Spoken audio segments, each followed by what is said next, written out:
Alright, this is a visual representation of fertilization. It includes the early embryonic development, transport to uterus, and implantation. First and foremost, we can see the uterus here. So this is our uterus. This whole thing that you can see is your uterus.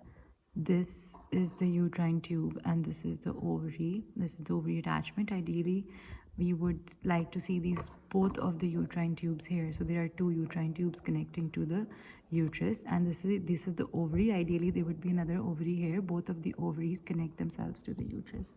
Now, so this is the ovary, this is the uterine tube, and this is our uterus. When we talk about the uterus, we have three layers making up the uterus. The innermost is the endometrium, and then we have the myometrium, which makes up most of the muscular wall, and then we have the perimetrium.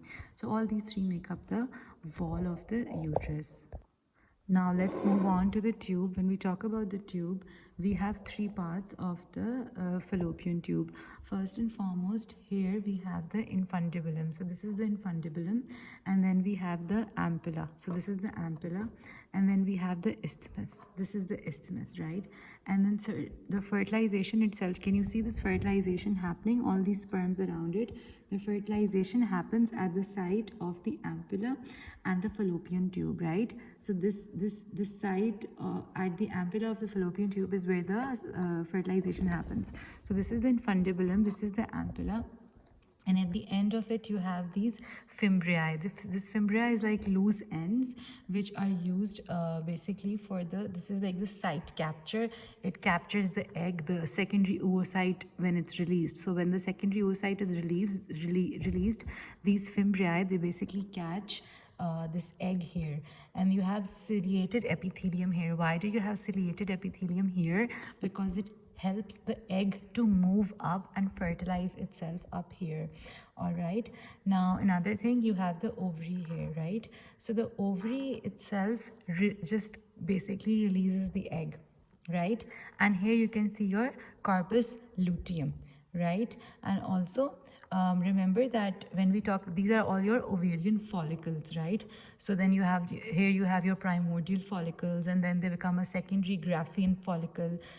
First you have the primary one, and then you have the secondary Graafian follicle, and finally when the secondary oocyte is released here, then you have the corpus luteum, right? So these are basically your ovarian follicles. Now ovarian follicles are all present in the ovary, right? Now when the egg is the secondary oocyte, when the egg is released, it's caught up by the fimbriae, and then the fimbriae, the ciliated epithelium in the fimbriae helps to move the egg up, and the sperms are then available over there to receive the egg and fertilize over there, right?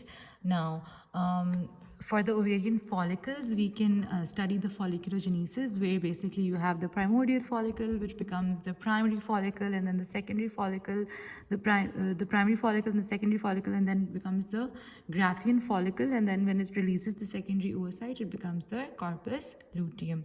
Remember that whenever we have the egg being captured, whenever the egg is captured in oogenesis, there's a meiotic arrest at prophase 1 and metaphase 2, right? Remember that. Now something else about this is you can see the endometrium, the myometrium, and perimetrium, and here basically this area is your cervix, right? So this is the cervix, and this is the initial part of the vagina. Here we have the cervix, and this is the initial part of the vagina, right? Now whenever the secondary oocyte is released from here, this area, this secondary oocyte, if I zoom in, it is surrounded by corona radiata and zona pellucida. So it's surrounded by two things. This secondary oocyte here is surrounded by corona radiata and zona pellucida, and it's arrested in metaphase 2.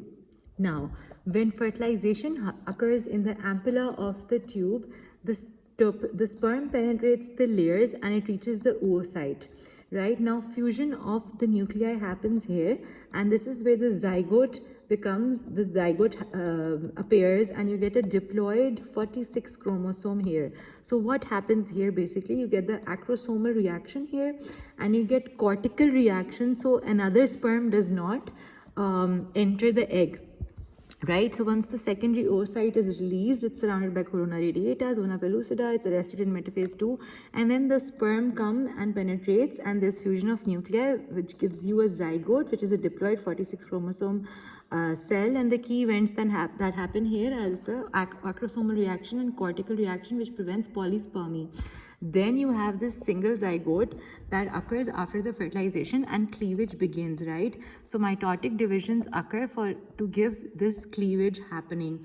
Now, when you get 16 to 32 cells, you get a morula. A morula is basically, so whenever you get these 2 cell stages, 2 cell to 4 stage is basically blastomeres, right? So rapid mitotic divisions happen here and you get blastomeres, but at 16 to 32 cells, you get morula.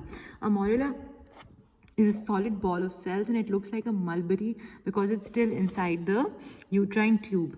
Now, once the blastocyst forms, this is the blastocyst. When you saw the blastocyst, this basically has new differentiation happening. So you have the outer cells, the outermost cells of this blastocyst has the trophoblast. The trophoblast is the future placenta, right? The outermost part here, this forms the placenta, and then the inner cells here, they form this inner cells forms the embryoblast, the future embryo itself. And then there's a fluid cavity that we call the blastocele. So here we have the blastocele, the inner cells that are making up the embryoblast, and the outer cells which are making up the trophoblast, which is the future placenta. Now this blastocyst is ready for implantation, right? So the zona pellucida disappears at this time and the blastocyst attaches to the endometrium. Right, so you can see implantation happening here. Now the trophoblast differentiates into the cytotrophoblast and the syncytiotrophoblast, which is invasive. So here you can see the syncytiotrophoblast and the cytotrophoblast. This usually occurs in the posterior superior wall of the uterus. Just to remember, this usually happens in the posterior superior wall of the uterus. Now, all the stages that we saw here, the secondary oocyte being released, and then fertilization happening, zygote being formed, and the blastomeres after the cleavage stages, and then the morula and the blastocyst, and then the implantation. Now we will view some of them here. Now the first stage at which the secondary oocyte is being released from the ovary, this before fertilization, is number 1. As you can see in number 1, the secondary oocyte before being released is surrounded by corona radiata, the spiking outer layer. Can you see the spiking outer layer? This spiky outer layer is basically corona radiata. And the blue ring, can you see this blue ring? This blue ring is basically zona pellucida, right? Now this contains the metaphase 2 spindles and the first polar body, which is arrested in metaphase 2, right? So this basically contains the metaphase 2 spindle and the first polar body. If you try to remember, the secondary oocyte is formed after meiosis 1 is completed. It enters meiosis 2 but stops at metaphase 2. This is the state at which ovulation happens, right? So this oocyte that you ovulate, this is arrested in metaphase 2. Now metaphase 2 spindle is a structure here made of microtubules. These microtubules align chromosomes at the equatorial plate later on and prepares them for separation, but pauses after fertilization.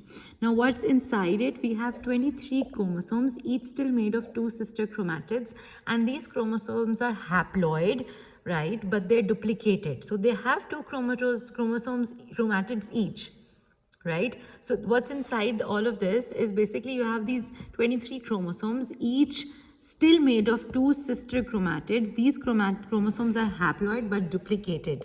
So the spindle is ready to pull sister chromatids apart, but it's paused until sperm entry. Think of it as a loading spring waiting for fertilization to trigger the release. Now, this is the spindle which is ready for second meiotic divisions, right? And these are all your cells of corona radiata, and then you have your zona pellucida, and inside you have this cytoplasm, the villus cytoplasm, and then there's some perivitelline space here.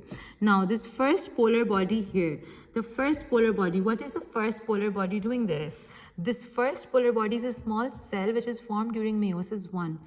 Why is it small?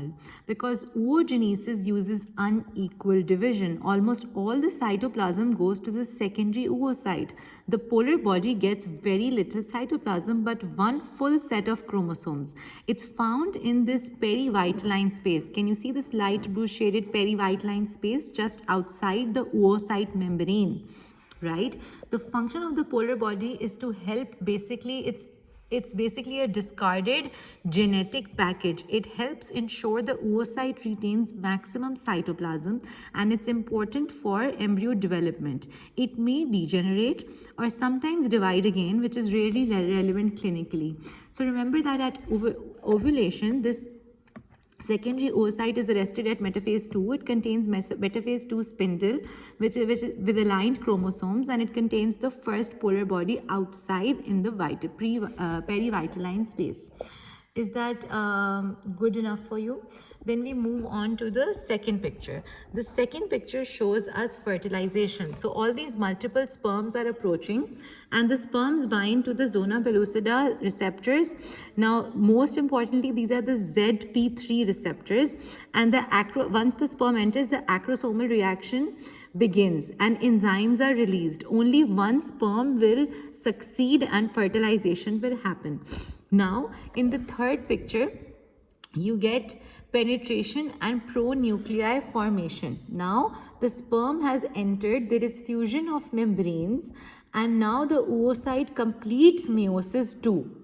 Once meiosis 2 is completed here, the female pronucleus and male pronucleus both formed, and cortical reaction blocks any polyspermy. Right? Now, in picture 4, you see that this is two pronuclei and fusion is happening, right? Pronuclei fuse and you get a diploid zygote. Now this has 46 chromosomes and first mitotic division has started. Right? Now this, number 5, is where the cleavage stages are happening.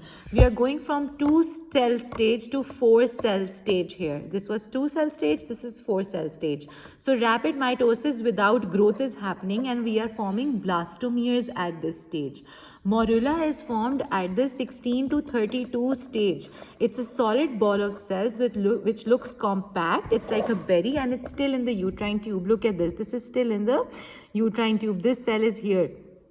Now we need to form a blastocyst. A blastocyst is when we have 3 layers, right?